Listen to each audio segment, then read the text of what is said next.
সকাল থেকে থেমে থেমে বৃষ্টিপাত অব্যাহত আছে, যদিও আজকে সুনামগঞ্জে ভারী বৃষ্টি হয়নি, যার কারণে কিন্তু সুনামগঞ্জের যে সুরমা নদীর পানি সেটি কিন্তু ধীরে ধীরে বৃদ্ধি পেয়েছে। আমি যদি বলি যে আসলে গত 24 ঘন্টায় সুনামগঞ্জের যে সুরমা নদী আছে সেই সুরমা নদীর পানি 10 সেন্টিমিটার বৃদ্ধি পেয়েছে। আর আজকে সুনামগঞ্জে মাত্র 77 মিলিমিটার বৃষ্টিপাত রেকর্ড করা হয়েছে, এমনটি আসলে পানি উন্নয়ন বোর্ডের পক্ষ থেকে জানানো হয়েছে।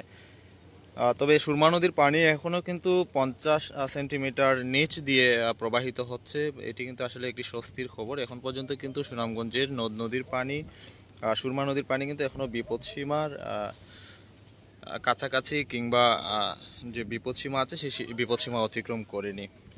আরেকটি তথ্য জানিয়ে রাখি যে সুনামগঞ্জের যে ছাতক উপজেলার যে স্টেশন আছে সেই স্টেশনে কিন্তু সুরমা নদীর পানি এখন পর্যন্ত 21 সেন্টিমিটার বৃদ্ধি পেয়েছে। গত 24 ঘন্টায় 32 সেন্টিমিটার নিচ দিয়ে কিন্তু এখন পর্যন্ত প্রবাহিত হচ্ছে। তবে স্বস্তির খবর হচ্ছে যে সুনামগঞ্জের যে শক্তিয়ারখোলা সেই স্টেশনে বিপদসীমার 77 সেন্টিমিটার নিচ দিয়ে পানি প্রবাহিত হচ্ছে এবং গত 24 ঘন্টায় 42 সেন্টিমিটার পানি কিন্তু কমেছে। এটি একটি স্বস্তির খবর। যদিও লাউড়েরগড় এলাকায় 104 মিলিমিটার বৃষ্টিপাত রেকর্ড করা হয়েছে গত 24 ঘন্টায়। এছাড়া চাতকে 12 মিলিমিটার, সুনামগঞ্জে 77 মিলিমিটার।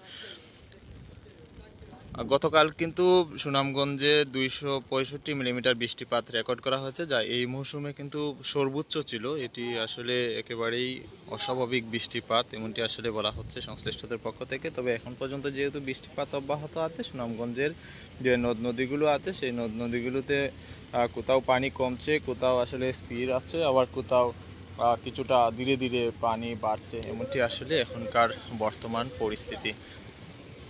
তবে এভাবে বৃষ্টিপাত যদি অব্যাহত থাকে, মুষলধারে যদি বৃষ্টি হয়, সুনামগঞ্জে সবগুলো নদ নদীর পানি বাড়তে পারে, এমনটি আসলে পানি উন্নয়ন বোর্ডের পক্ষ থেকে বলা হচ্ছে।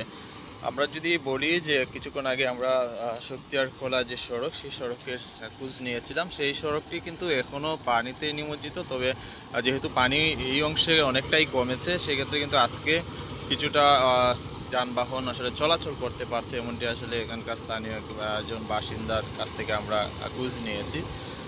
তবে এখন পর্যন্ত স্বাভাবিকভাবে কিন্তু যান চলাচল এখনও স্বাভাবিক হয়নি। এটি কিন্তু আসলে মানুষজনের একটি ভোগান্তির কারণ। আমরা দেখেছি যে যেহেতু নৌকায় করে মানুষজন সড়কের এপার থেকে ওপারে যাচ্ছেন, সেক্ষেত্রে তাদের দুই অংশে থেকে কিন্তু যানবাহন নিতে হচ্ছে, ভাড়া কিন্তু দ্বিগুণ হচ্ছে, এমনটি আসলে তাদের পক্ষ থেকে অভিযোগ করা হচ্ছে।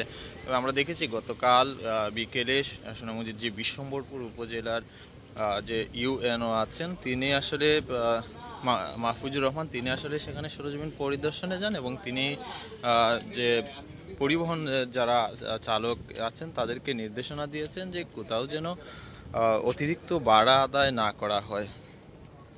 অতিরিক্ত ভাড়া আদায় করলে তারা আসলে তাদের প্রয়োজনীয় ব্যবস্থা নেবেন, এমনটি আসলে তাদের পক্ষ থেকে বলা হচ্ছে। আমরা দেখেছি যে গতকাল জেলা প্রশাসনের পক্ষ থেকে বলা হয়েছে যে তারা 1311টি বন্যার যে আশ্রয়কেন্দ্র স্থায়ী এবং অস্থায়ী সেটি ইতিমধ্যে তারা প্রস্তুত রেখেছেন। যদি বন্যা পরিস্থিতি সৃষ্টি হয় তাহলে সেসব আশ্রয়কেন্দ্র খুলে দেওয়া হবে এবং উদ্ধার কার্যক্রম যেটি করার সেটি কিন্তু তারা করবেন, এমনটি তাদের পক্ষ থেকে বলা হয়েছে। ইতিমধ্যে কিন্তু তাদের যে স্বেচ্ছাসেবক টিম থেকে শুরু করে সকল ধরনের প্রস্তুতি সম্পন্ন করা হয়েছে। শুকনো খাবার, পানি বিশুদ্ধকরণ যে ট্যাবলেট সেটি সংগ্রহ করে রেখেছেন।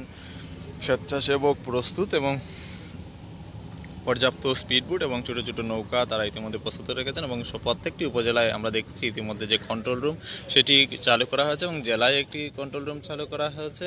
মেহেদী হাসান হৃদয় জেলা প্রশাসনের যে সহকারী কমিশনার আছেন তাকে আসলে প্রদান করেই মূলত একটি যে কন্ট্রোল রুম সেটি করা হয়েছে। এই কন্ট্রোল রুম থেকেই মূলত তারা আসলে সার্বক্ষণিক খোঁজখবর রাখবেন পুরো জেলার যে আসলে বর্তমান পরিস্থিতি, তারা এটির মাধ্যমে কন্ট্রোল রুমের মাধ্যমেই অবগত করবেন সংশ্লিষ্টদের, এমনটি আসলে তাদের পক্ষ থেকে বলা হচ্ছে। যেহেতু বন্যা পরিস্থিতি সৃষ্টি হওয়ার একটি আশঙ্কা আছে, যদি বন্যা পরিস্থিতি সৃষ্টি হয় মানুষজনের ব্যাপক ক্ষয়ক্ষতি হবে, এমনটি আসলে বলা হচ্ছে। তবে ক্ষয়ক্ষতি নিরূপণে জেলা প্রশাসনের পক্ষ থেকে বলা হয়েছে যে মানুষজন যেন আগাম একটি যেহেতু পূর্বাভাস আছে তাহলে মানুষজন সচেতন হন, এমনটি আসলে বলা হচ্ছে প্রশাসনের পক্ষ থেকে। ক্ষয়ক্ষতি এড়াতে সচেতনতায় একমাত্র উপায়, এমনটি আসলে বলছেন সংশ্লিষ্টরা। তবে যেহেতু আজকে তুলনামূলক বৃষ্টিপাত কম, নদীর পানি তেমন একটি বৃদ্ধি পাবে না এমনটি আসলে জানিয়েছেন পানি উন্নয়ন বোর্ডের পক্ষ থেকে। যেহেতু বৃষ্টিপাত খুব একটা নেই আজকে, নদীর স্রোত আসলে তেমন একটা আমরা দেখছি না, পাহাড়ি ঢলেও কিন্তু ধীরে ধীরে নামছে, যার কারণে আসলে এই পানিগুলো নিম্নাঞ্চলের দিকে যাচ্ছে এবং সেখানে কিন্তু আসলে হাওরে ছড়িয়ে পড়ছে, যার কারণে মূলত মানুষের যে ঘরবাড়ি কিংবা অন্যান্য এলাকায় পানি এখন পর্যন্ত প্রবেশ করেনি। আমি এই মুহূর্তে আছি সুনামগঞ্জের লঞ্চঘাট এলাকায় এবং সেই এলাকা থেকেই আপনাদেরকে জানাচ্ছিলাম সুনামগঞ্জের যে বর্তমান পানির যে পানি এবং বৃষ্টির সর্বশেষ খবরাখবর জানাচ্ছিলাম। তো লঞ্চঘাটের একটু চিত্র যদি দেখায়, যে এই সড়কটি কিন্তু এখনও প্রচুর অন্তত 2 ফুট উচ্চতায় আছে এবং এখানে পর্যাপ্ত কিন্তু পানির এখনও ধারণ ক্ষমতা আছে এমনটি আসলে আমরা যে দেখানোর চেষ্টা করেছি। নদীতে কিন্তু এখনও প্রচুর পানি ধারণ করার ক্ষমতা আছে এবং সুনামগঞ্জে যে বিশাল বিশাল বড় বড় হাওরগুলো আছে, সেই হাওরগুলোতে কিন্তু এখনও পর্যাপ্ত পানি ধারণ করার ক্ষমতা আছে এমনটি আসলে আমরা দেখেছি। এবং তো সার্বিকভাবে বলা যায় যদি বৃষ্টিপাত এভাবে কমতে থাকে তাহলে হয়তো সুনামগঞ্জে বন্যা পরিস্থিতি সৃষ্টি হবে না। তো এই ছিল সুনামগঞ্জের বন্যা পরিস্থিতির সর্বশেষ খবর।